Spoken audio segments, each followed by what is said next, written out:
नमस्कार साथियों, मैं बबलू जागड़ आज आपके बीच में एक छोटा सा टॉपिक लेकर आया हूं जिसका नाम है सॉइल साइंस। सॉइल साइंस को हिंदी में अपन बोलते हैं मृदा विज्ञान। सॉइल साइंस को अपन किस नाम से जानते हैं? तो हिंदी में अपन इसको मृदा विज्ञान के नाम से जानते हैं। तो मृदा विज्ञान के बारे में चर्चा करने से पहले अपन ये देखते हैं कि इसमें अपने को पढ़ना क्या क्या। तो इसमें आज अपन जो मृदा विज्ञान के अंदर जो पढ़ेंगे वो अपन 4 टॉपिक के बारे में पढ़ेंगे। जो पहला टॉपिक है अपना वो उस टॉपिक का नाम है मृदा व उसके प्रकार। फर्स्ट टॉपिक का नाम है मृदा और उसके प्रकार, यानी कि मृदा किसे कहते हैं। इसमें अपन पढ़ेंगे कि मृदा किसे कहते हैं, इसका अर्थ क्या होता है और उसकी कौन कौन सी शाखाएं होती है, तो उनके बारे में पढ़ेंगे, उसके प्रकार के बारे में। नंबर सेकंड इसमें पढ़ेंगे अपन इस मृदा के कार्य व रिगोलित क्या है। ठीक है, तो नंबर सेकंड जो टॉपिक अपन पढ़ेंगे उसमें अपन पढ़ेंगे मृदा के कौन कौन से कार्य हैं और उसके अलावा अपन पढ़ेंगे कि रिगोलित क्या होता है। ठीक है, नंबर थर्ड पढ़ेंगे अपन इसके अंदर महत्वपूर्ण वैज्ञानिकों के बारे में पढ़ेंगे कि कौन सा वैज्ञानिक ने क्या कॉन्सेप्ट दिया था उसके बारे में देखेंगे। तो नंबर थर्ड है महत्वपूर्ण वैज्ञानिक। नंबर थर्ड जो टॉपिक है वो कौन सा होगा? अपना महत्वपूर्ण वैज्ञानिक। और नंबर फोर्थ जो टॉपिक होगा वो होगा अपना महत्वपूर्ण संस्थान। महत्वपूर्ण संस्थान, मृदा विज्ञान से संबंधित कुछ महत्वपूर्ण संस्थान है या इंस्टीट्यूट है उनके बारे में देखेंगे। जैसे अपन इसमें देखेंगे कि भारतीय मृदा विज्ञान अनुसंधान संस्थान कहाँ पर है, इसके अलावा केंद्रीय मृदा अनुसंधान संस्थान कहाँ था, उनके बारे में देखेंगे। तो आज अपन केवल इन 4 टॉपिक के बारे में देखेंगे। कौन कौन से? पहला है अपना चैप्टर मृदा व उसके प्रकार। उसके बाद में देखेंगे कार्य व रिगोलित क्या होता है, तो मृदा के कार्य कौन कौन से हैं और रिगोलित क्या होता है उसके बारे में देखेंगे। नंबर थर्ड अपन देखेंगे महत्वपूर्ण वैज्ञानिक कौन कौन से हैं और नंबर फोर्थ पर देखेंगे अपन महत्वपूर्ण संस्थान कौन कौन से है। तो आइए स्टार्ट करते हैं। सबसे पहले अपन मृदा व उसके कार्य के बारे में अपन देखते हैं। तो सबसे पहले अब अपन इसमें देखते हैं मृदा के उत्पत्ति कैसे हुई और इसके प्रकार कौन कौन से हैं या इसकी मृदा की शाखाएं कौन कौन सी है। तो इसमें मृदा के बारे में देखें तो मृदा को इंग्लिश में क्या बोलते हैं? सॉइल के नाम से अपन जानते हैं। ठीक है, जो सॉइल जो शब्द है या मृदा जो शब्द की जो उत्पत्ति हुई है वो किस भाषा के शब्द से हुई है? तो वो लैटिन भाषा के शब्द, लैटिन भाषा का एक शब्द है, उस शब्द का नाम क्या है? सोलम। उस शब्द का नाम क्या है? सोलम। सोलम से मृदा शब्द की उत्पत्ति हुई है और जो सोलम शब्द है वो किस भाषा का शब्द है? तो लैटिन भाषा का शब्द है। अब इसमें जो सोलम है, सोलम का जो अर्थ होता है वो अर्थ क्या होता है? तो इसका जो अर्थ होता है वो होता है फ्लोर। फ्लोर या क्या होता है? फर्श होता है। क्या होता है? फ्लोर या फर्श होता है। तो हमारे लिए पहला इंपॉर्टेंट प्रश्न है कि सोइल किस भाषा का शब्द है? तो लैटिन भाषा का शब्द है और लैटिन भाषा के कौन से शब्द से बना है? तो सोलम से। और इसका अर्थ क्या होता है? तो अर्थ होता है फ्लोर या फर्श। अब इसमें अपन देखते हैं मृदा की परिभाषा के बारे में देखें कि मृदा की परिभाषा क्या होती है। तो मृदा की परिभाषा की बात करें इसमें अपन, तो मृदा की परिभाषा होगी वो क्या होगी? तो 2 वैज्ञानिक आए थे। पहला वैज्ञानिक का नाम है जोफे और दूसरे का है मार्वट। और जोफे और मार्वट ने जो मृदा की परिभाषा दी है वो उसके बारे में अपन देखते हैं। तो जो ये परिभाषा है वो किसकी है? तो जोफे और मार्वट की परिभाषा। तो जोफे और मार्वट ने मृदा के बारे में क्या बताया था? मृदा की परिभाषा इन्होंने बताई थी कि मृदा क्या है? मृदा एक प्राकृतिक पिंड है। मृदा क्या? एक प्राकृतिक पिंड है जिसका निर्माण, मृदा एक प्राकृतिक पिंड है जिसका निर्माण प्राकृतिक पदार्थों पर प्राकृतिक बलों के कारण हुआ है। तो ये जो परिभाषा दी थी, ये परिभाषा किसने दी थी? तो ये दी थी जोफे व मार्वट ने दी थी। तो हमारे लिए इंपॉर्टेंट क्या है? तो हमारे लिए जो इंपॉर्टेंट है वो है कि ये जो परिभाषा दी थी वो जोफे और किसने दी थी? जोफे और मार्वट ने दी थी। क्या परिभाषा दी थी? इन्होंने बताया कि मृदा एक प्राकृतिक पिंड है और जिसका निर्माण प्राकृतिक पदार्थों पर प्राकृतिक बलों के कारण हुआ। तो अब इसमें गौर करने की बात यह है कि साथियों कि इसमें 2 चीजें हैं। ये एक तो अपने सामने है प्राकृतिक पदार्थ क्या होते हैं, प्राकृतिक पदार्थ क्या होते हैं, और एक है प्राकृतिक बल कौन कौन से हैं। तो प्राकृतिक पदार्थों की बात करें तो जो प्राकृतिक पदार्थ है वो कितने हैं? 2 हैं अपने पास में। कौन कौन से? पहला तो हो सकता है अपने पास में क्या ह्यूमस हो सकता है। पहला तो क्या हो सकता है? ह्यूमस या कार्बनिक पदार्थ हो सकता है। और नंबर सेकंड क्या हो सकता है? चट्टानें होती हैं। तो जो अल्टीमेटली जो मृदा बनती है वो इन दोनों पदार्थों के से मिलने से बनती है। अगर ह्यूमस की मात्रा ज्यादा होती है किसी मृदा में तो उसे अपन कार्बनिक मृदा के नाम से जानते हैं। ठीक है, और जो चट्टानों से बनती है वो उसे अपन अलग अलग नाम से जानते हैं। जैसे अगर किसी चट्टान में अगर अम्लीय पदार्थ की मात्रा ज्यादा होगी तो उसे अम्लीय मृदा कहते हैं, क्षारीय मृदा। और जो चट्टान होती है वो उन्हीं के बेसिस पर अलग अलग मृदा का निर्माण होता है। जैसे जलोढ़ मृदा कैसे बनती है ये अपन आगे देखेंगे, लेटराइट मृदा, वो सभी उनके बारे में देखेंगे। तो अल्टीमेटली जो कहने का तात्पर्य ये है कि जो इसमें प्राकृतिक पदार्थ होते हैं वो प्राकृतिक पदार्थ कौन कौन से, एक तो होता है ह्यूमस होता है और दूसरा क्या होता है, चट्टान होती है। ठीक है। और नंबर सेकंड की बात करें इसमें प्राकृतिक बल कौन से है, तो प्राकृतिक बल कितने तरह का होता है, तो प्राकृतिक बल 3 तरह का होता है। पहला तो होता है इसमें भौतिक, पहला कौन सा होता है, तो भौतिक होता है इसमें भौतिक बल, जिसमें फिजिकल फोर्स होता है जो चट्टानों पर कार्य करता है। तो इसमें फिजिकल फोर्स में कौन कौन आता है, तो जिसमें आता है अपने जल आता है, वायु आती है, इसके अलावा बिजली का कड़कना, उच्च तापमान, ये आदि इसमें किसमें आता है, तो अपने भौतिक बल के अंदर आता है। ठीक है। नंबर सेकंड की बात करें तो नंबर सेकंड कौन सा बल होता है, तो इसमें आता है कौन सा, रासायनिक बल। रासायनिक बल काम करता है इसमें। रासायनिक बल में कौन कौन आता है, तो जैसे जलयोजन हो गया, विलयन हो गया, इसके अलावा ऑक्सीकरण हो गया, अपचयन हो गया।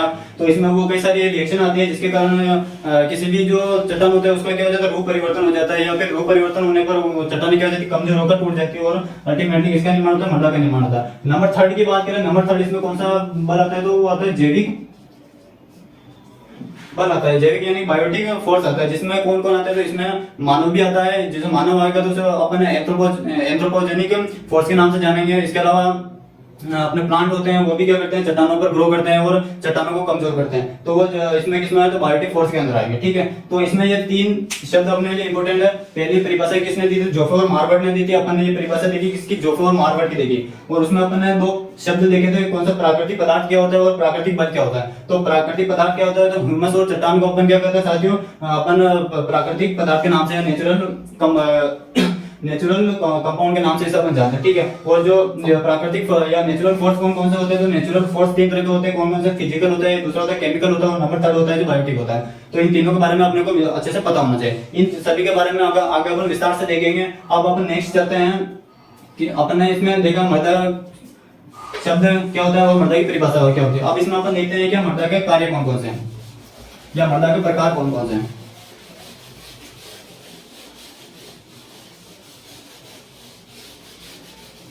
अब इसमें अपन देखते हैं कि मृदा के प्रकार के बारे में देखते हैं। तो जो मृदा के प्रकार है वो अलग अलग आधार पर अपन इसका क्लासिफिकेशन करेंगे। तो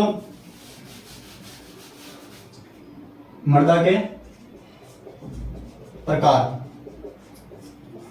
ठीक है, या इसे अपन कह सकते हैं या फिर इसे अपन कह सकते हैं मृदा की कौन कौन सी शाखाएं हैं। तो उनके बारे में देखें तो सबसे पहले मैं केवल नाम लिख रहा हूँ, उसके बाद में हम इनके बारे में अलग अलग विस्तार से देखेंगे कि कार्बनिक मृदा क्या होती है, पेडोलॉजी क्या होता है, डेफोलॉजी क्या होता है, इसके अलावा खनिज मृदा क्या होता है, डायटमी मृदा क्या होती है, पीट मृदा क्या होती है, मक मृदा क्या होती है, इन सब के बारे में देखते हैं। तो सबसे पहले अपने को केवल अगर नाम पता होगा तो उसके बाद में उसके अंदर के बारे में चीजें देखेंगे कि इनकी डेफिनेशन क्या होती है, किस आधार पर ये डेफिनेशन दी गई है और इसमें किस प्रकार की फसल अपन इन जो सोइल टाइप है इनमें अपन ले सकते हैं। तो उनके बारे में अपन देखते हैं। तो जो अपने जो पास में जो पहली जो मृदा है वो उसका नाम है अपने पास में क्या, खनिज मृदा। खनिज मृदा या इसी को बोलते हैं इंग्लिश में क्या, मिनरल सोइल। ठीक है। पहली कौन सी है, खनिज मृदा, और इसी को क्या बोलते हैं, मिनरल सोइल। और जो नंबर सेकंड है, नंबर सेकंड उसका नाम है अपने पास में क्या, कार्बनिक मृदा, या इसको बोलते हैं क्या, ऑर्गेनिक सोइल। ऑर्गेनिक सोइल के नाम से अपन जानते हैं। तो इन दोनों के बारे में देखते हैं कि खनिज मृदा क्या होती है और कार्बनिक मृदा क्या होती है। तो खनिज मृदा की बात करें अपन, तो खनिज मृदा किसे कहते हैं, तो इन दोनों को जो क्लासिफिकेशन किया गया है खनिज मृदा और कार्बनिक मृदा का, इसमें उपस्थित जो कार्बनिक पदार्थ होते हैं उनकी मात्रा के आधार पर इनका क्लासिफिकेशन किया गया है। यानी कि अगर कोई सी भी जो मृदा सोइल होगी अगर उसमें 20% से ज्यादा अगर कार्बनिक पदार्थ की मात्रा होगी तो उसे तो अपन क्या कहेंगे, कार्बनिक मृदा कहेंगे। अगर 20% से कम अगर कार्बनिक पदार्थ की मात्रा होगी तो उसे अपन खनिज मृदा के नाम से अपन जानते हैं, क्योंकि उनमें क्या होगा, कार्बनिक पदार्थ की मात्रा कम होगी और खनिज पदार्थ की मात्रा उसमें ज्यादा होगी। तो इस बेसिस पर अपन इनको 2 भागों में बांटते हैं। तो खनिज मृदा की डेफिनेशन क्या होती है, तो वह मृदा जिसमें 20% से ज्यादा क्या हो, 20% से ज्यादा कार्बनिक पदार्थ की खनिज मृदा क्या होती है, 20% से कम क्या हो, कार्बनिक पदार्थ की मात्रा हो। तो ऐसी मृदा को अपन किस नाम से जानते हैं, खनिज मृदा के नाम से जानते हैं। ठीक है। और नंबर जो सेकंड है उस मृदा का नाम है कार्बनिक मृदा, ऑर्गेनिक सॉइल। ऑर्गेनिक सॉइल क्या होती है, तो वह मृदा जिसमें 20% से ज्यादा क्या वो कार्बनिक पदार्थ उसमें उपस्थित हो, कार्बनिक पदार्थ उपस्थित हो, तो उसे अपन क्या बोलते हैं, कौन सी सॉइल के नाम से जानते हैं, कार्बनिक मृदा या ऑर्गेनिक सॉइल के नाम से इसे अपन जानते हैं। ठीक है, तो हमें यही के ये सारी चीजें याद हो जानी चाहिए। और इनका जो क्लासिफिकेशन किया गया वो किस बेसिस पर किया गया, तो इनमें उपस्थित मृदा में उपस्थित कार्बनिक पदार्थ की मात्रा के आधार पर इनका क्लासिफिकेशन किया गया है, इसमें मेन पॉइंट है। उसके बाद में अपन देखें तो खनिज मृदा क्या होती है, तो 20% से अगर कम अगर उसमें कार्बनिक पदार्थ उपस्थित है किसी भी सॉइल के अंदर, तो उसे अपन खनिज मृदा के नाम से जानते हैं। अगर कोई मृदा है उसमें कार्बनिक पदार्थ की मात्रा 20% से ज्यादा है, तो उसे अपन किस नाम से जानते हैं, कार्बनिक या ऑर्गेनिक सॉइल के नाम से अपन जानते हैं। ये क्या होते हैं ऑर्गेनिक सॉइल, तो उसमें अपन कार्बनिक पदार्थ को देखेंगे तो इसमें जो कार्बनिक पदार्थ का जो अवयव होता है वो कौन होता है, तो ह्यूमस होता है।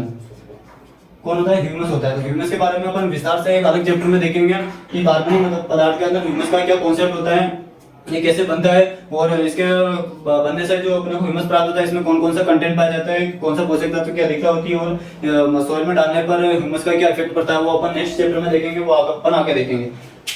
अगर स्क्रीनशॉट लेना चाहते हो तो स्क्रीनशॉट ले लो, फिर नेक्स्ट डेफिनेशन और आगे बढ़ते हैं अपन। इसके बाद में अपन देखते हैं पेडोलॉजी क्या होती है और इडेफोलॉजी क्या होती है। नेक्स्ट में जो सॉइल का जो टाइप है वो कौन सा, पेडोलॉजी या पेडोलॉजी क्या होती है और इडेफोलॉजी क्या होती है, उनके बारे में देखते हैं अपन। ठीक है, तो अपन देखें इसके बारे में, पेडोलॉजी के बारे में। तो जो नंबर थर्ड जो अपने सॉइल का जो टाइप है वो कौन है, तो उसका नाम है अपने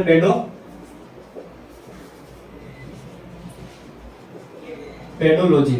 इसको इंग्लिश में भी ये बोलते हैं पेडोलॉजी और हिंदी में भी क्या बोलते हैं, पेडोलॉजी। और जो नंबर फोर्थ है उसका नाम है क्या, इडेफोलॉजी। इडेफोलॉजी, ठीक है, पेडोलॉजी और इडेफोलॉजी। अब पेडोलॉजी और इडेफोलॉजी की बात करें तो इसका सबसे पहले अपने को डेफिनेशन देखने से पहले अपने को पेडोलॉजी और इडेफोलॉजी का जो शाब्दिक अर्थ है वो पता होना चाहिए अपने को। जो पेडोलॉजी जो शब्द है वो कौन सी भाषा का शब्द है, तो पेडोलॉजी है जो वो ग्रीक भाषा का शब्द है। ग्रीक भाषा का शब्द है उसका नाम क्या है, पेडोन। पेडोन है जो कौन सी भाषा का शब्द है, तो पेडोन है ग्रीक भाषा का शब्द। किस भाषा का शब्द है, ग्रीक भाषा के शब्द से बना है जिसका नाम क्या है, पेडोन। जो पेडोन का जो अर्थ होता है वो क्या होता है, पेडोन का अर्थ होता है क्या, सोइल, या क्या होता है, अर्थ होता है।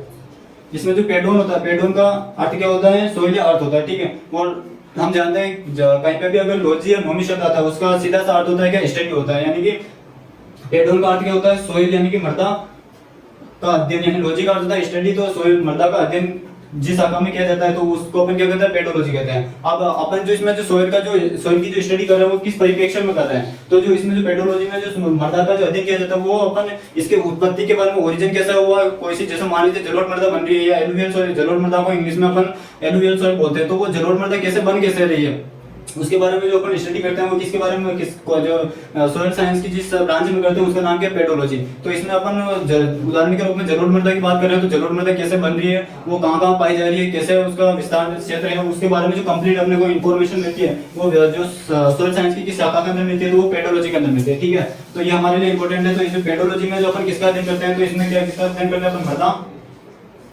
की उत्पत्ति, वितरण वर्गीकरण। मृदा की उत्पत्ति कैसे होगी, वो वितरण कहाँ पाई जाती है, और उसका क्लासिफिकेशन का अध्ययन किया जाता है। ठीक है, यानी कि विज्ञान की भाषा में जिसमें मृदा की उत्पत्ति के बारे में, मृदा का वितरण के बारे में और मृदा का वर्गीकरण के बारे में अध्ययन किया जाता है, उसे अपन क्या कहते हैं, पेडोलॉजी के नाम से अपन जानते हैं। बहुत इंपॉर्टेंट डेफिनेशन है, हर एक एग्जाम में कहीं ना कहीं पूछी जाती है कि मृदा की उत्पत्ति, वितरण, वर्गीकरण का अध्ययन किस शाखा में किया जाता है, तो उसमें अपन उसका जो राइट आंसर होगा वो क्या हो जाएगा, अपने पेडोलॉजी हो जाएगा।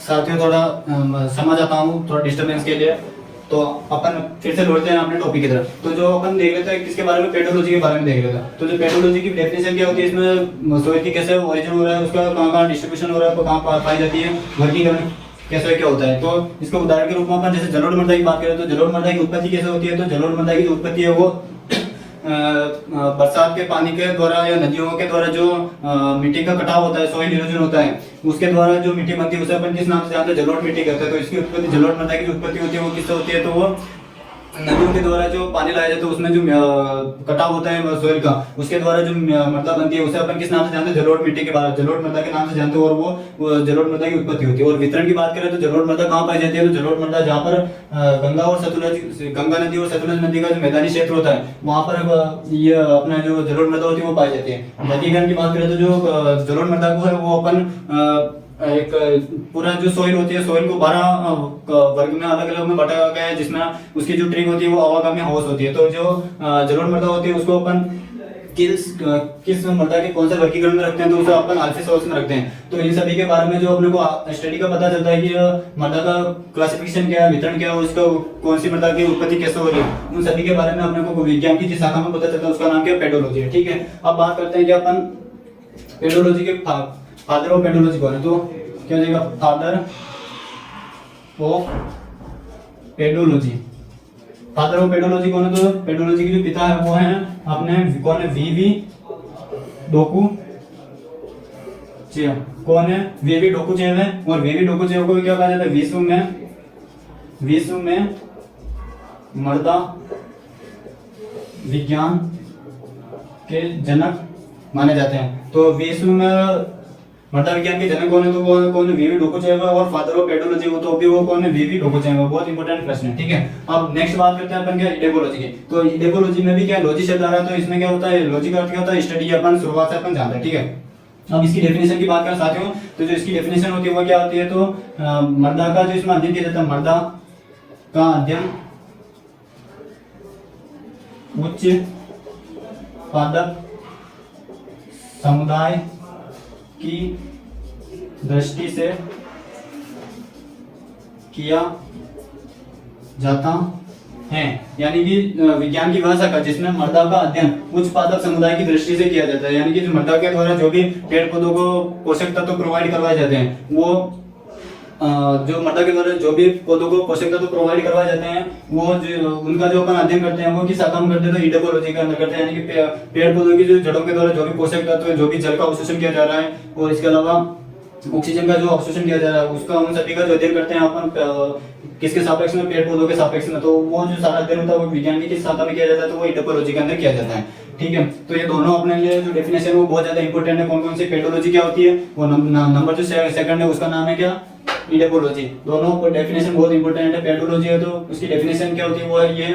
और इस जो पेडोलॉजी है वो किस शब्द से बना है? तो पेडोन है जो ग्रीक भाषा का शब्द है, जिसका शाब्दिक अर्थ क्या होता है? तो होता है सोइल या अर्थ होता है। ठीक है, फादर ऑफ पेडोलॉजी कौन है? तो वीवी डोकुचेव। वो इन्हीं को क्या कहते हैं? विश्व में मृदा विज्ञान का जनक माना जाता है। इंपॉर्टेंट प्रश्न है। इसके अलावा बात करें मृदा का अध्ययन उच्च पादप समुदाय की दृष्टि से विज्ञान की कौन सी शाखा में किया जाता है? तो वो इडेकोलॉजी के अंदर किया जाता है। अब नेक्स्ट अपन आगे बढ़े, स्क्रीनशॉट लेना चाहते हैं तो स्क्रीनशॉट ले लो। अब इसके बाद में अपन देखते हैं मग मृदा क्या होती है और पीठ मृदा क्या होती है, उनके बारे में देखते हैं।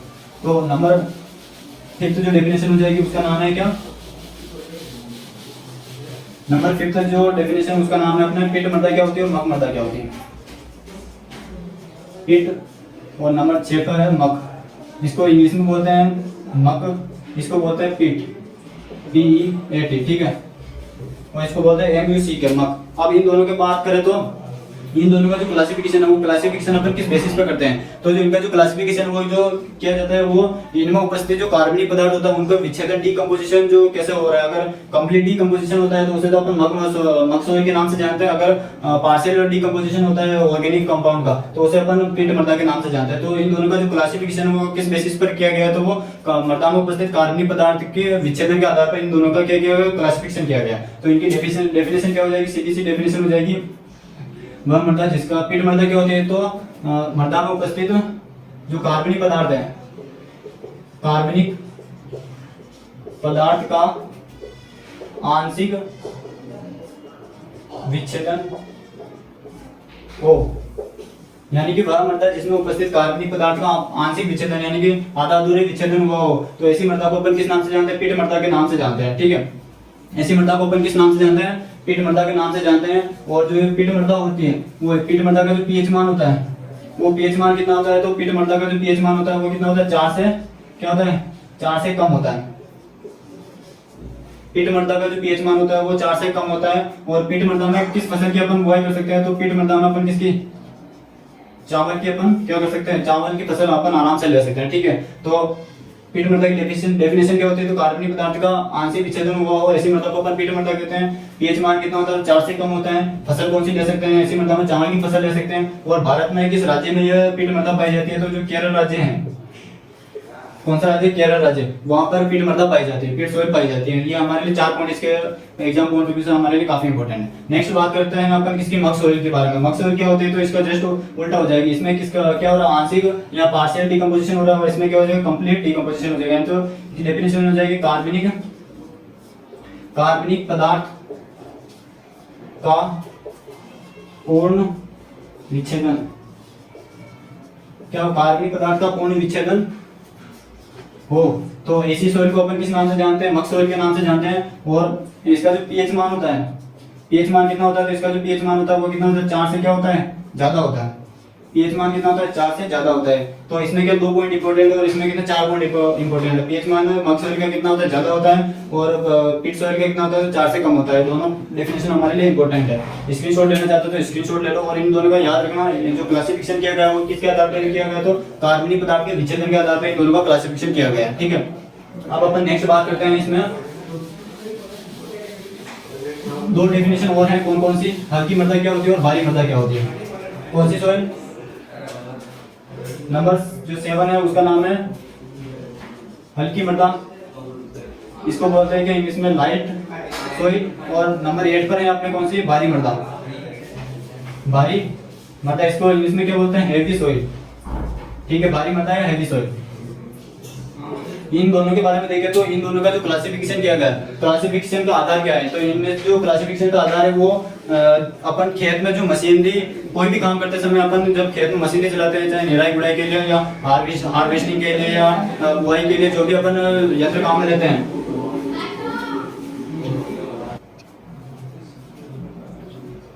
जो अपन चर्चा कर रहे थे वो जो सॉइल है उसका नाम क्या है? हल्की मृदा, इसको इंग्लिश में बोलते हैं लाइट सॉइल। और दूसरी है भारी मृदा, या इसको इंग्लिश में बोलते हैं हेवी सॉइल। अब इन बात करते हैं इनका जो क्लासिफिकेशन है वो क्लासिफिकेशन किस बेसिस पर किया गया है? तो जो इनका जो क्लासिफिकेशन है साथियों, वो इसका जो क्लासिफिकेशन है वो अपन खेत में अगर कोई भी कार्य करते हैं उसके लिए जो मशीनरी काम में लेते हैं, चाहे निराई गुड़ाई के लिए, चाहे बुआई के लिए, चाहे हार्वेस्टिंग के लिए, कोई भी मशीनरी काम में लेते हैं तो उससे जो प्रतिरोध उत्पन्न होता है, तो उस बेस प्रतिरोध के आधार पर इन दोनों का क्लासिफिकेशन किया गया है। अगर आप मशीनरी काम में ले रहे हैं अपन, तो अगर उसमें कम प्रतिरोध की आवश्यकता होगी तो उसे अपन हल्की सॉइल लाइट सॉइल के नाम से जानेंगे। अगर हम खेतों में अगर मशीनरी कार्य करते समय अगर ज्यादा प्रतिरोध की जरूरत होती है अपने को, तो उसे अपन किस नाम से जानेंगे? तो हेवी सॉइल के या भारी मृदा के नाम से अपन जानेंगे। तो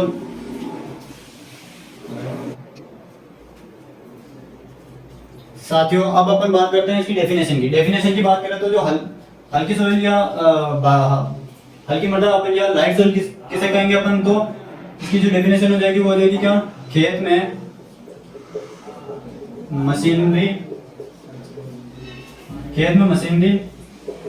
कार्य करते समय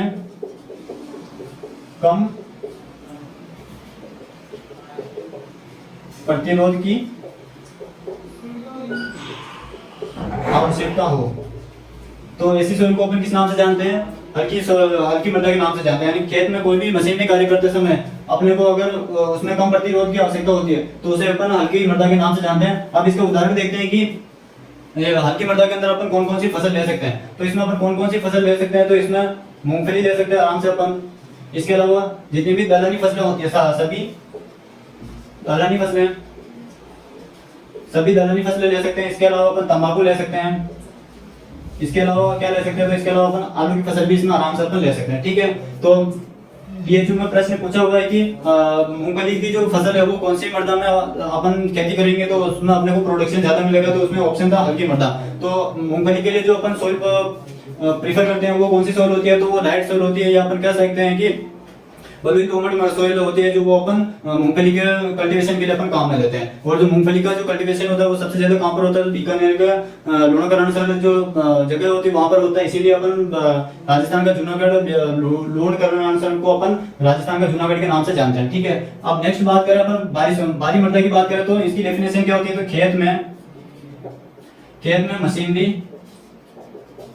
खेत में मशीनरी कार्य करते समय ज्यादा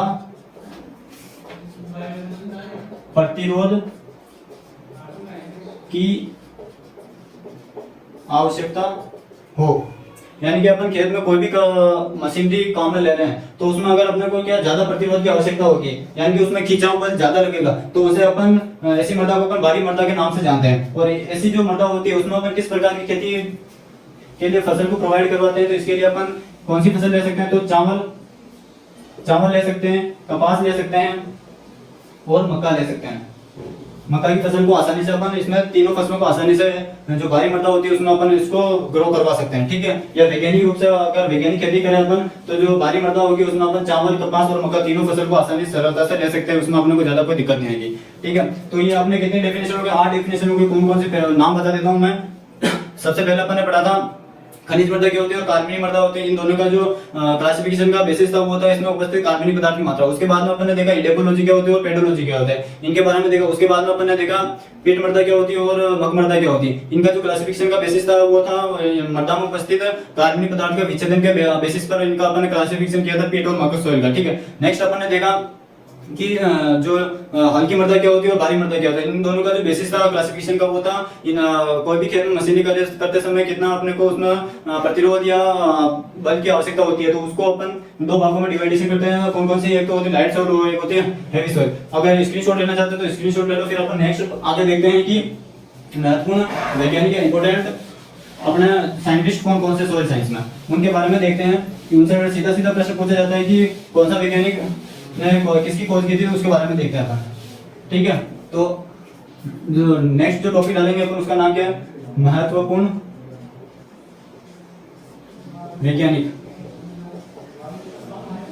क्या नाम है, महत्वपूर्ण वैज्ञानिक। महत्वपूर्ण वैज्ञानिक में सबसे पहले अपन देखें तो उसी का नाम देखते हैं जो अपन ने पहले देखा था, क्या विश्व में मृदा विज्ञान के जनक कौन है। तो विश्व में मृदा विज्ञान के जनक कौन है, तो इनके बारे में अपन पहले देख चुका है, तो इनके बारे में ज्यादा चर्चा नहीं करेंगे। क्या नाम, वीवी डोकुचे। और इन्हीं को क्या, किस नाम से इन्हीं को क्या कहते हैं अपन, पेडोलॉजी के भी फादर कौन है, तो वो है वीवी डोकुचे। दूसरे वैज्ञानिक की बात करें तो परमानेंट विल्टिंग पॉइंट जो कॉन्सेप्ट है वो किसने दिया था, तो परमानेंट विल्टिंग पॉइंट कॉन्सेप्ट है वो दिया था ब्रिक्स। किसने दिया था, तो ब्रिक्स व सेटल जो वैज्ञानिक थे। और कब दिया था, तो 1912 में दिया था ये कॉन्सेप्ट, ठीक है। परमानेंट वेटिंग पॉइंट क्या होता है, तो इसको अपन विस्तार से समझेंगे कि इसके अंदर या अपन जब मृदा के अंदर उपस्थित जो जल होता है उसके अंदर अपन पूरा कॉन्सेप्ट देखेंगे कि परमानेंट वेटिंग पॉइंट क्या होता है, वेटिंग पॉइंट क्या होता है, उनके बारे में अपन विस्तार से देखेंगे। केवल अभी के लिए केवल वैज्ञानिकों को नाम देखने अपने को कि सोशल साइंस के अंदर कौन कौन से महत्वपूर्ण वैज्ञानिक है। नंबर 3 की बात करें अपन इसमें, तो नंबर 3 पर आता है अपने, नंबर 3 पर हो जाएगा कि पीएफ वैल्यू। पीएफ वैल्यू जो कॉन्सेप्ट है ये किसने दिया था, तो ये दिया था किसने, इसको फील्ड वैज्ञानिक थे उन्होंने ये पीएफ वैल्यू कॉन्सेप्ट दिया था। कब दिया था, तो 1935 के अंदर दिया था। और 1935 के अंदर ही क्या घटना हुई थी, तो 1935 के अंदर ही अपने को ध्यान रखना है कि 1935 के अंदर ही पहली बार किन्नू की खोज हुई थी यूएसए के अंदर। इंपॉर्टेंट प्रश्न है, पहली बार क्या हुई थी, यूएसए में किन्नू की खोज की गई थी, ठीक है। किन्नू क्या होता है, किन्नू फसल होती है जो राजस्थान में जो इसकी कल्टीवेशन की जाती है वो श्री गंगानगर हनुमानगढ़ जिले में की जाती है। और भारत में सबसे ज्यादा हरियाणा और पंजाब राज्य के अंदर की जाती है। तो ये भी प्रश्न पूछा जाता है। तो इसकी खोज कभी की गई थी, तो 1935 के अंदर की गई थी, ठीक है। नंबर 4 विज्ञान की बात करें अपन, तो भारत में कृषि रसायनिकी के पिता या जनक कौन है, तो भारत में जो कृषि रसायनिकी के जो पिता है उनका नाम है क्या, जेडब्ल्यू लेथर। क्या नाम है, जेडब्ल्यू लेथर। वो जो जेडब्ल्यू लेथर वैज्ञानिक इन्होंने सबसे पहले जो क्षारीय मृदाओं का सुधार है वो अपन जिप्सम के द्वारा करते हैं। तो जिप्सम का सबसे पहले क्षारीय मृदाओं को सुधार के लिए यूपी के अंदर जेडब्ल्यू लेथर ने सबसे पहले क्षारीय मृदाओं को सुधार के लिए जिप्सम का प्रयोग किया था। तो ये पॉइंट भी हमारे एग्जाम पॉइंट ऑफ व्यू से इंपॉर्टेंट है। नंबर 5 विज्ञान की बात करें अपन, तो नंबर 5 पे है अपने मृदा सूक्ष्म जैविकी के पिता। मृदा सूक्ष्म जैविकी के पिता कौन है, तो मृदा सूक्ष्म जैविकी के जो पिता हैं उनका नाम है क्या, विनोग्राडस्की। जो वैज्ञानिक है उन्होंने मृदा के अंदर जो सूक्ष्म जीव होते हैं, कौन कौन से कवक होते हैं, जीवाणु होते हैं, प्रोटोजोआ होते हैं, वो कई सारे सूक्ष्म जीव होते हैं, उन पर इन्होंने सबसे ज्यादा कार्य किया था सॉइल के अंदर। तो इसीलिए इनको अपन विनोग्राडस्की को क्या कहते हैं, मृदा सूक्ष्म जैविकी विज्ञान के पिता के नाम से अपन जानते हैं। नंबर 6 की बात करें, तो नंबर 6 पे हो जाएगी अपने क्या, मृदा कोलोइडी, मृदा कोलोइडी के जनक। कोलोइडी रसायन के जनक की बात करते हैं तो कोलोइडी रसायन के जो जनक है उनका नाम है क्या, तो उनका नाम है क्या, थॉमस, उनका नाम है थॉमस ग्राहम। क्या नाम है, थॉमस ग्राहम एक वैज्ञानिक है, जिनको क्या कहा जाता है, हम अपन मृदा कोलोइडी के जनक के नाम से जानते हैं। ठीक है, तो डायरेक्ट जेट में 2 बार पूछा वो प्रश्न है कि तो मृदा कोलोइडी के जनक कौन है, तो थॉमस ग्राहम है। तो ये 6 वैज्ञानिक इंपॉर्टेंट है अपने, कौन कौन से, पहला विश्व में मृदा विज्ञान के जनक कौन है, तो वीवी डोकुचे, इन्हीं को क्या कहा जाता है, पेडोलॉजी के फादर कहा जाता है। Permanent melting point bricks settle 1912 में दिया था, इंपॉर्टेंट है। पीएफ वैल्यू स्कोफिल्ड ने 1935 में दिया था। 1935 में और क्या हुआ था, तो यूएसए में किरणों की खोज की गई थी। ठीक है, नेक्स्ट बात करें भारत में कृषि रसायन के पिता कौन है, तो जेडब्ल्यू लेथर है। इन्होंने सबसे पहले क्या किया था, यूपी के अंदर क्षारीय मृदाओं के सुधार हेतु जो जिप्सम का प्रयोग किया था। और नेक्स्ट बात करते हैं मृदा सूक्ष्म जैविकी के पिता कौन है, तो विनोग्राड डस्की है। नेक्स्ट बात करें मृदा कोलोइडी के जनक कौन है, तो थॉमस ग्राहम। और जेईटी में 2 बार पूछा हुआ प्रश्न है कि मृदा कोलोइडी के जनक कौन है, तो थॉमस ग्राहम। स्क्रीनशॉट लेना चाहते हो तो स्क्रीनशॉट ले लो, फिर अपन आगे बढ़ते हैं। नेक्स्ट बात करें अपन क्या, नेक्स्ट जो वैज्ञानिक है उनका नाम है क्या, निकोलस। क्या नाम है, निकोलस। निकोलस के बारे में बात करें तो जो निकोलस जो वैज्ञानिक, इन्होंने कौन कौन से कॉन्सेप्ट दिए थे, तो नंबर 7 पे वैज्ञानिक है कार्यात्मक पोषक तत्व, जो फंक्शनल जो एलिमेंट होते हैं उनका जो कॉन्सेप्ट है वो किसने दिया था, तो वो दिया था किसने, निकोलस ने दिया था। किसने दिया था, निकोलस ने दिया था। कब दिया था, तो इन्होंने दिया था 1961 के अंदर दिया था। किसने दिया था, तो ये निकोलस ने दिया था। और कब दिया था, तो 1961 के अंदर दिया था। ठीक है, इंपॉर्टेंट प्रश्न है। नेक्स्ट बात करें क्या, नंबर 8 पर अति सूक्ष्म पोषक तत्व की अवधारणा किसने दी थी, या इसको इंग्लिश में बोलते हैं अल्ट्रा माइक्रो न्यूट्रिएंट एलिमेंट के नाम से जानते हैं। तो ये कॉन्सेप्ट है, ये कॉन्सेप्ट भी किसने दिया था, निकोलस ने दिया था। किसने दिया था, निकोलस ने दिया था। और कब दिया था, तो ये दिया था 1963 के अंदर दिया था। ये भी हमारे लिए इंपॉर्टेंट प्रश्न है, डायरेक्ट एग्जाम में पूछा जाता है कि अति सूक्ष्म पोषक तत्व का कॉन्सेप्ट किसने दिया था, निकोलस ने दिया था। और कब दिया था, तो 1963 में दिया था। और अति सूक्ष्म पोषक तत्व कौन कौन से हैं, तो उनका नाम है क्या, कोबाल्ट और मोलिब्डेनम। जो पोषक तत्व है उनको अपन अति सूक्ष्म पोषक तत्व के नाम से जानते हैं। नेक्स्ट बात करें नंबर 9 पर, तो नंबर 9 पर हो जाएगा क्या, आवश्यक पोषक तत्व की कसौटी। ये कॉन्सेप्ट किसने दिया था, तो जो ये कॉन्सेप्ट दिया था अपने 2 वैज्ञानिक थे। उनका नाम है, एक का नाम है आर्नोन। क्या नाम है, आर्नोन। एक का नाम है आर्नोन और दूसरे का नाम है स्काउट। स्काउट वैज्ञानिक ने दिया था। और कब दिया था, तो ये दिया था 1939 में दिया था। आवश्यक पोषक तत्व की कसौटी का जो कॉन्सेप्ट है वो आर्नोन और स्काउट ने दिया था, 1939 में दिया था। और जो आर्नोन है इन्होंने फिर से इसी को परिभाषित किया था। कब किया था, तो 1954 के अंदर परिभाषित किया। तो क्या हो जाएगा, आवश्यक पोषक तत्व की जो कसौटी है इसे पुनः परिभाषित किया। पुनः परिभाषित किसने किया था, तो 1944 में आर्नोन और स्काउट ने फर्स्ट बार तो 1939 में दिया था। और उसके बाद में 1954 में फिर से आर्नोन ने ये कॉन्सेप्ट दिया कि इसको नए रूप में इन्होंने डेफिनेशन के रूप में इन्होंने दिया था। ठीक है, तो ये हो गया अपने कितने 9 वैज्ञानिक हो गए। इसके बाद और अपन और आगे बढ़े तो 3-4 और वैज्ञानिक अपने लिए इंपॉर्टेंट है। 3-4 वैज्ञानिक और इंपॉर्टेंट है, तो उनका नाम क्या क्या, तो पहला नंबर 10 पे जो वैज्ञानिक है, नंबर 10 पे जिस वैज्ञानिक का नाम है उनका नाम है क्या, निकेल की खोज किसने की थी। निकेल की खोज किसने की थी, तो निकेल क्या है, तो निकेल 17वां आवश्यक पोषक तत्व है जिसकी खोज किसने की थी, तो ब्राउन ने की थी। ब्राउन एक वैज्ञानिक है, इन्होंने निकेल की खोज की थी। और ये जो निकेल है ये कौन सा एलिमेंट के रूप में खोजा गया, तो 17वां पोषक तत्व के रूप में इसको खोजा गया था निकेल को। ठीक है, तो ये अपने 10 वैज्ञानिक हो गए। एक बार फटाफट रिवीजन कर लेते हैं। कार्यात्मक पोषक तत्व इसको बोलते हैं इंग्लिश में फंक्शनल न्यूट्रिएंट एलिमेंट की जो कॉन्सेप्ट है उसने निकोलस ने 1961 में दिया था। इसको याद कैसे रखें, तो अपन जो इंग्लिश में फंक्शनल को अपन किस रूप में लिखते हैं, FUNCTION, इसकी ये मीनिंग होती है फंक्शनल। ठीक है, तो फंक्शनल को अपन क्या याद रखेंगे, फर्स्ट तो एक को अपन इंग्लिश में क्या बोलते हैं, फर्स्ट बोलते हैं, तो फर्स्ट से F और इसका फंक्शन से इसका F याद रखेंगे तो इन दोनों को कॉन्सेप्ट याद रह जाएगा आपको। ठीक है, उसके बाद में 1963 आपको ऑटोमेटिकली अपने को याद रह जाएगा। तो उसके बाद नेक्स्ट बात करें अति सूक्ष्म या अल्ट्रा माइक्रो न्यूट्रिएंट कॉन्सेप्ट किसने दिया, निकोलस ने दिया। कब दिया, 1963 में। पोषक तत्व कौन कौन से, तो कोबाल्ट और मोलिब्डेनम है, जो ये दोनों माइक्रो न्यूट्रिएंट है। आवश्यक पोषक तत्व की कसौटी आर्नोन स्काउट ने 1939 में दी और आर्नोन ने पुनः 1954 में इसको वापस परिभाषित किया था। नेक्स्ट बात करें निकेल की खोज किसने की थी? ब्राउन ने की थी। कब ब्राउन ने की थी और 17वां पोषक तत्व के रूप में इसकी खोज की गई थी। अब नेक्स्ट बात करें अपन कुछ और वैज्ञानिक है अपने पास में, उनके बारे में अपन देखते हैं। उनके बारे में देखें तो नेक्स्ट जो वैज्ञानिक है उनका नाम है गतिशील पोषक तत्व का कॉन्सेप्ट किसने दिया था? यानी पौधों में मतलब गतिशीलता के आधार पर पोषक तत्वों का क्लासिफिकेशन किया गया। तो इसका जो क्लासिफिकेशन वो दो भागों में किया गया। पहला होता है अपने मृदा में गतिशील और सॉइल मोबिलिटी और एक होता है प्लांट मोबिलिटी। तो जो गतिशील पोषक तत्व का जो कॉन्सेप्ट है वो किसने दिया था? तो वो किसने दिया था? ब्रेस ने दिया था। किसने दिया था? ब्रेस ने दिया था। इंपॉर्टेंट क्वेश्चन डायरेक्ट पूछा जाता है कि गतिशील पोषक तत्वों के अवधारणा किसने दिया, कॉन्सेप्ट किसने दिया था? तो वो ब्रेस नाम का वैज्ञानिक ने दिया था। ठीक है, उसके बाद में अपन नेक्स्ट बात करें और कुछ बचा हुआ है वैज्ञानिकों के रूप में। तो नेक्स्ट बात करें अपन नंबर 12 पे मृदा, क्या हो जाएगा? मृदा परीक्षण तकनीक के जनक। मृदा परीक्षण तकनीक के जनक कौन है? तो उनका नाम है क्या? Emil truck. क्या नाम है? एमल ट्रक को किस नाम से? एमल ट्रक को अपन क्या कहते हैं? मृदा परीक्षण तकनीक के जनक के नाम से जानते हैं। नेक्स्ट और बात करें एक दो वैज्ञानिक और बात कर लेते हैं अपन।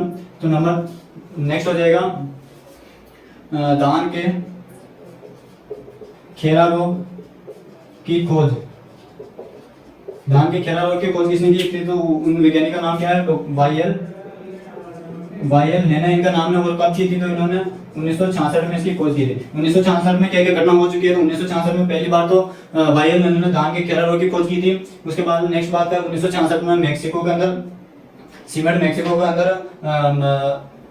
इसकी स्थापना की गई थी। मक्का के जो रिसर्च सेंटर उसकी स्थापना की गई थी सीमेंट मेक्सिको के अंदर। ठीक है, नेक्स्ट बात करें भारत में जो हरित क्रांति जो आई थी वो कब आई थी? 1966-67 के अंदर ही वो भारत में हरित क्रांति आई थी। तो तीन घटना इंपॉर्टेंट है। पहला वायल इन्होंने खोज की थी और सीमेंट पूरा उसका सीमेंट मेक्सिको के अंदर 1966 में सीमेंट की जो स्थापना हुई थी 1966 में हुई थी मेक्सिको के अंदर। और भारत में जो हरित क्रांति आई थी वो 1966 में आई थी। तो 3 पॉइंट हमारे एग्जाम पॉइंट से इंपॉर्टेंट है। नंबर 14 की बात करें तो नंबर 14 पर हो जाएंगे अपने जो धान का खेरा रोग, इसको दूसरा नाम क्या था? तो इसको क्या किस नाम से जानते हैं? आयरन रस्ट के नाम से भी अपन क्या जानते हैं? इसका दूसरा नाम होता है आयरन रस्ट के नाम से भी इसे अपन जानते हैं। नंबर 14 की बात करें तो नंबर 14 पर हो जाएगा अपने वैज्ञानिक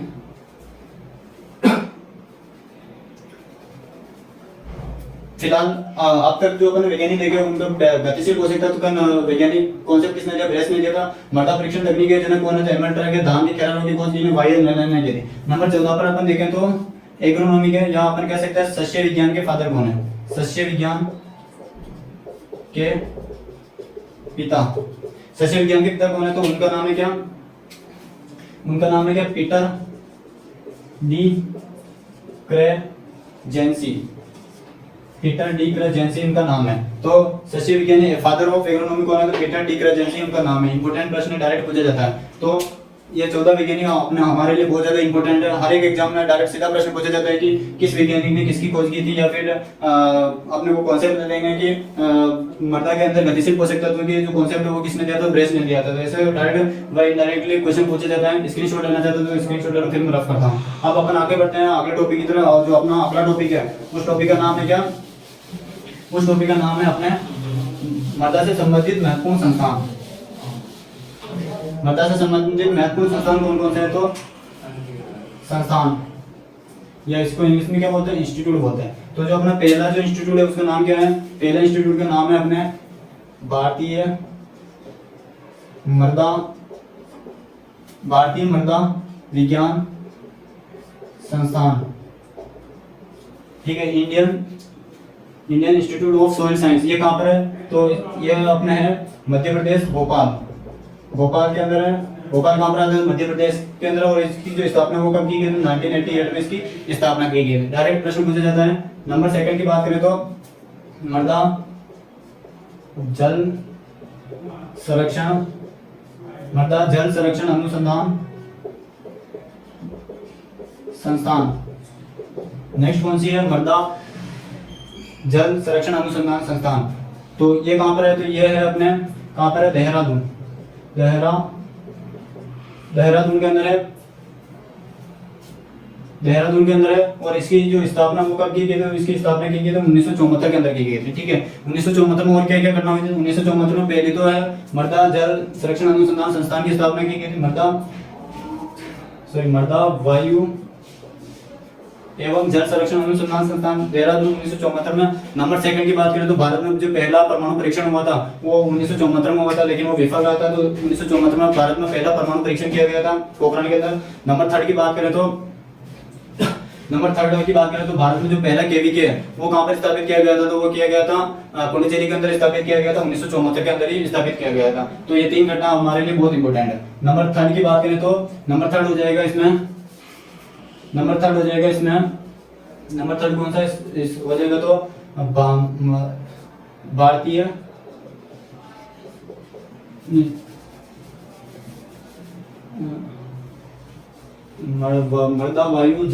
मृदा जल संरक्षण अनुसंधान संस्थान कहाँ पर, देहरादून है। इसके अलावा हो जाएगा अपने नेशनल ब्यूरो, नेक्स्ट हो जाएगा अपने पहला भारतीय मृदा विज्ञान संस्थान अनुसंधान कहाँ पर है, तो भोपाल 1988। और मृदा जल संरक्षण अनुसंधान संस्थान कहाँ पर है, तो देहरादून 1974। उसके बाद में नेक्स्ट बात करें अपन तो जो अपने नेक्स्ट जो इंस्टीट्यूट है वो कहाँ पर है, तो वो हो जाएगा अपने केंद्रीय, नेक्स्ट है अपने क्या, केंद्रीय मृदा लवणता अनुसंधान संस्थान। नंबर थर्ड है क्या, केंद्रीय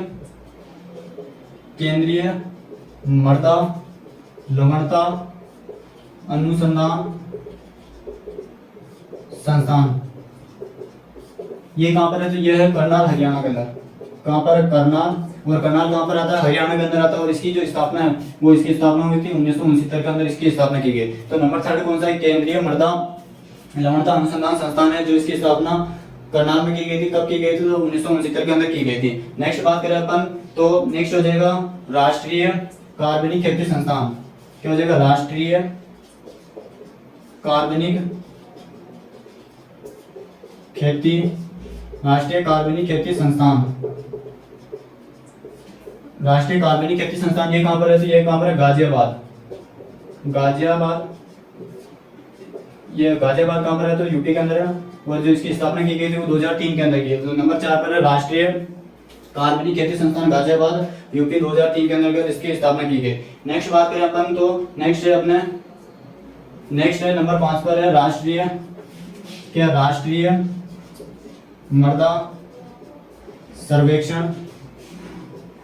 मृदा सर्वेक्षण एवं भूमि नियोजन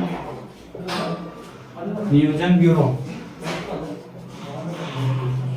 राष्ट्रीय मृदा सर्वेक्षण एवं भूमि नियोजन ब्यूरो इसकी स्थापना कब की गई, तो ये कहाँ पर है, तो ये नागपुर के अंदर है।